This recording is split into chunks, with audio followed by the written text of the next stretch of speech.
Hi, this is Scott Garibay, and today we're going to talk about Dungeons and Dragons, and I'm going to squeeze the juice from the film Vengeance 2022 and give you everything valuable to a dungeon master for it. So I'm a dungeon master, and I watched this movie.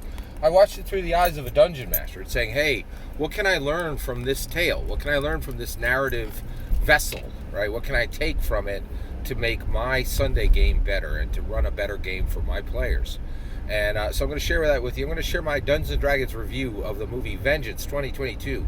This has spoilers for the movie Vengeance 2022. All right, so what is Vengeance 2022? This is an interesting film, a very interesting film. So it comes from B.J. Novak. So if you ever watch The Office, who hasn't? The American Office, the better Office, the bigger, bolder, more successful Office, because it's just the way America rolls, baby. So, B.J. Novak played this snarky, manager replacement in training, right? So B.J. Novak was kind of like the young, snarky, up and comer who was going to replace Michael in the office, right? And I think he was the boss for Mindy Kaling's character. He was like her manager, her direct manager, and then he was below Michael. And a very interesting guy. So so B.J. Novak, he had a bit role for a couple of seasons in The Office, but The Office has been, just so you're aware, The Office is a massive success. It's a huge streamer success. Every 3 to 4 years, it gets sold for billions, like quarter, half, full $1 billion to whatever new streamer is going to take it, and they get millions of hours of streaming out of it, and then it floats to a new service, right? It's a touchstone of American culture, right? Just like Dungeons and Dragons is a touchstone of American culture, right? It's just this awesome thing the whole world knows that we created, right? Like Dungeons and Dragons is an American creation. It was created in Lake Geneva in 1974, and it carries the red, white, and blue bald eagle. Purple waves of grain, American awesomeness. That's what Dungeons and Dragons does. That's what The Office does. Well, because B.J. Novak was just a bit player, right, in this thing, so he was successful. He's able to do whatever he wants now, right? And that's the way it works. Like you get some kind of huge success, people line up to work with you, and so he was able to land a job specifically as a director, and this is his directorial debut. And it's a really fascinating movie, and the biggest thing what is the takeaway for Dungeon Masters specifically from this film? Well, the biggest thing is this film completely subverted my expectations, right? Yeah, so I have expectations as a dungeon master, and I have expectations as an American, and when I see something, I'm incredibly jaded now when I watch movies and films, because every little twist and turn, I've seen it 100 times, right? So it's and also Hollywood has a playbook, right? And it is incredibly difficult, if not impossible, to break away from that playbook. You have to, and the reason why is if you don't follow Hollywood's playbook, and hey, here's the check the box opinion on this subject. Here's your check the box opinion on this subject. Like, have you ever heard a Hollywood person even hint that they're not the most staunch environmentalist? No, like it's in their playbook, and so when they play by the rules, they get more and more projects, right? So it's very, very shocking when you see anybody not check every box on the Hollywood playbook if they're attached to Hollywood, right? And so this thing really subverted my expectations. I was shocked by the ending of this film, and I'm going to tell you what the end of the film is. Like I said, spoilers here. But as a dungeon master, when you come to the table, first of all, you are bringing a lot of check boxes yourself. If one of these schmuck dungeon masters who thinks the purpose of Dungeons and Dragons is fun, they know what's coming from you. Nothing. Because you don't have deep thought, you don't have deep emotions, and you actually think Dungeons and Dragons is a toy and not a tool, the way I think, in my humble opinion, right? So they already know your boxes. You're nothing. You're not going to deliver anything. Nothing you say is going to change them. Nothing you say is going to change you, right? You're a box checker, right? Now you start thinking more deeply about Dungeons and Dragons, you think, oh my gosh, Dungeons and Dragons may be a tool and not a toy. You're breaking out of the playbook. right? You're breaking out of that fun police Dungeons and Dragons playbook, right? Where they may not know what's coming from your stories, right? And that's exactly what Vengeance 2022 was. So what is Vengeance 2022? It's the story of podcast. It's a contemporary story, right? So no genre elements in it, no fantasy, no supernatural, no science fiction. It's a contemporary story about today. It's about podcasters. It's about true crime. It's about heartland America, right? And it's about coastal elites, right? So who's the coastal elite? In this movie, B.J. Novak plays a Lox and Bagels fan. He's a fan of Lox and Bagels. He enjoys those foods, right? He plays a New Yorker. He plays a podcaster, right? I'm going to put that all together. He's a Lox and Bagels New York podcaster, right? Now, actually, it's interesting that he's a podcaster because he's actually a writer who failed and can't get his books published, but can make money doing podcasting, right?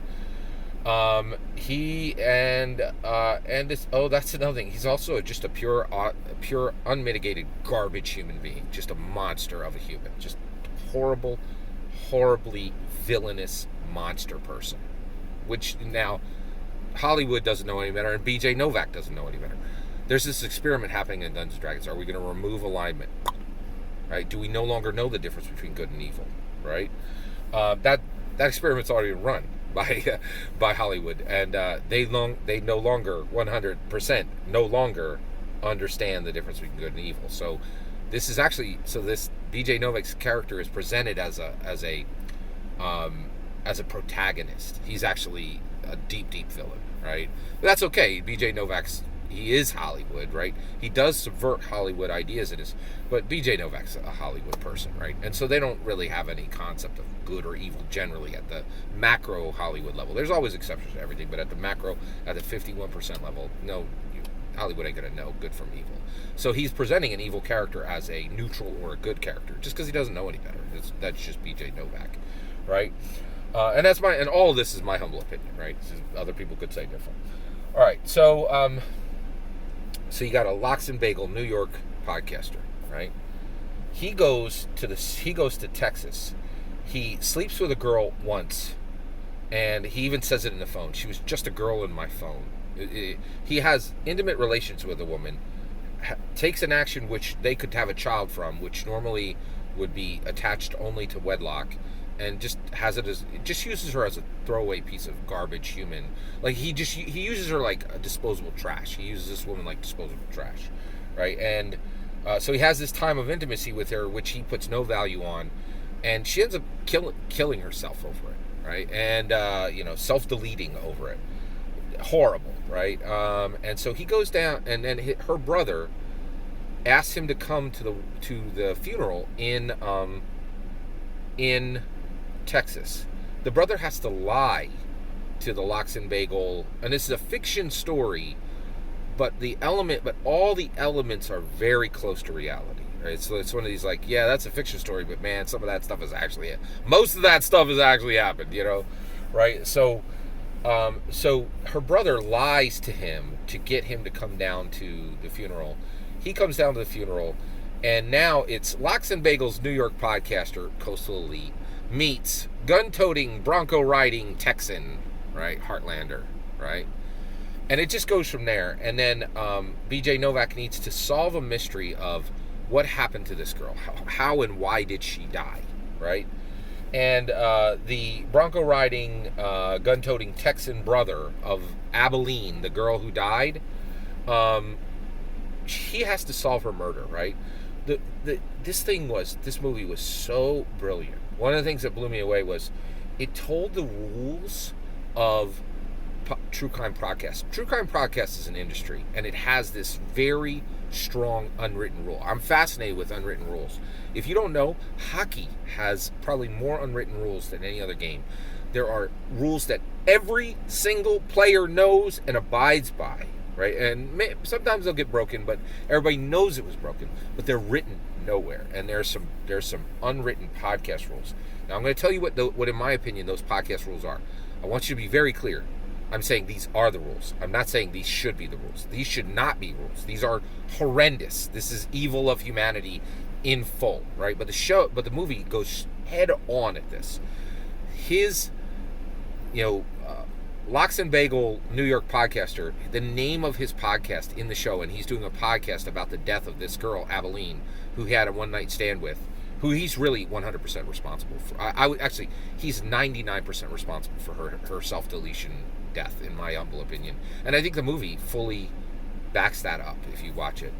Because he's just a trash human. Like, he took something that should be intimate and special and bound within holy matrimony and just used it, and like a used tissue, and this is happening every day, and it's horrible. And this movie, from a Hollywood insider, was like, this is horrible what we're doing, like using something intimate and special that should be within the bounds of marriage and using it like it's nothing from one human to another. It's a trash garbage practice of us as humans, and it needs to end, right? Like, and I'm like, wow, that's a huge statement from inside of Hollywood, right? Like, this is a very deep film. So he's doing this thing, and he's moving forward, and and he's trying to solve this murder, right? And here's the rules of true crime podcast. Always a girl. So the person's got to be dead. It's one person and they're dead. That's a rule, right? Got to be a young white girl. Got to be a young, attractive white girl. Got to. Cannot be anybody else, because it won't work, right? Not what should be, what is. And this is horrible, right? And then can't be a junkie. Cannot be a junkie, right? Like, because nobody wants to listen to a mystery of a junkie who dies pill popping, right? Like, and that's what is in this movie. And his brother had to lie to him. She was a pill popper, right? And she died because she overdosed. But she overdosed because she was so distraught that he would not text her back after this night of intimacy, which she cared about and really changed her life, and for him was nothing, right? And the movie's like, her death rests on his shoulders. It's his, right? So he's 99% responsible. The brother brings him down and says, we're going to solve this mystery, and we're going to avenge her. We're going to bring vengeance. We're going to bring vengeance to her killer. Vengeance to her killer, right? Vengeance to her killer. It's the whole thrust of the film. And he goes, and he says in different words, but this is what he says. He says, I'm a Lox and Bagel New York podcaster. The most I'm going to do is to find this killer. I'm not going to avenge your sister. Vengeance isn't for me, right?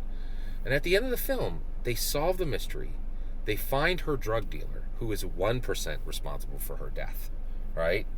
And the podcaster in the New York, the Lox and Bagel New York podcaster catches the drug dealer, and he actually confesses on tape. And he says, and then, New York, Lox and Bagel New York podcaster is like, I'm shocked that you confessed, but I got it. And he shows him the recording, and you're caught. And he goes, I'm not caught. You go ahead and post that. Ain't nobody going to see me as the killer. Nobody's going to see me as the villain, right? I gave drugs to her, and then I dumped her body in a field, right? And I'm going to be the villain for 2 weeks on your podcast, but then it's going to switch, and there's going to be a take, and people are going to say, hey, he just gave her what she asked for, and he just moved her body. That ain't the same as murdering somebody. And I'll be a villain for 2 weeks, but these cops who have not solved this murder and waited for a podcaster to solve this murder, right? They're not gonna be able to put anything on me either, right? Even with my confession, I'll still get off. And you know who's going to be the villain? You. You had to be lied to get involved with this, right? You had to be lied to come and even go to her funeral. You used her as a piece of human tissue, right? Like, you gave nothing for her, and you are the real villain here, right? And what's amazing is the Lox and Bagel New York podcaster says, yes, says with his face, not with his words, oh my gosh, you're right. I get it. I'm the villain, right? And I was so blown away. And then you know what he does? He had went to confront the drug dealer in Abeline's brother's clothes, in his boots, in his jeans, in his cowboy jacket, and his cowboy hat. And you know what was in that set of clothes he took from her brother? A loaded gun was in the pocket, because he's a Texan, right? Like, and Lox and Bagel, New York podcaster, takes out the gun and shoots that drug dealer right in his face and murders him and kills him and avenges her. Brings vengeance. And the whole film is like, we have accepted that 50, 100,000 people a year will die in drug overdoses. And we watch them at street corners and do nothing. And we, as a culture, have accepted mass murder. And the film is brilliant. And it completely subverts every expectation you have. And the Lox and Bagel New York producer, New York podcaster, brings vengeance. Brings vengeance. Brings vengeance. Powerful film with a lot to say. And I did not see it coming. I didn't think that this Hollywood podcaster had it in him. I was blown away. You need to subvert your players. You need to bring more than they expect. Right? You need to subvert the expectations of your players as a dungeon master. You need to surprise them and shock them and bring wisdom and bring power and bring something real. A real statement, real art, real passion. Vengeance 2022 has it. Does your game have it? Are you bringing that as a dungeon master to that game? I am. That's my opinion. What's your opinion about everything I just said? I'd love to hear it. Let me know in the comments below. Please consider liking and subscribing. Have a wonderful millennium.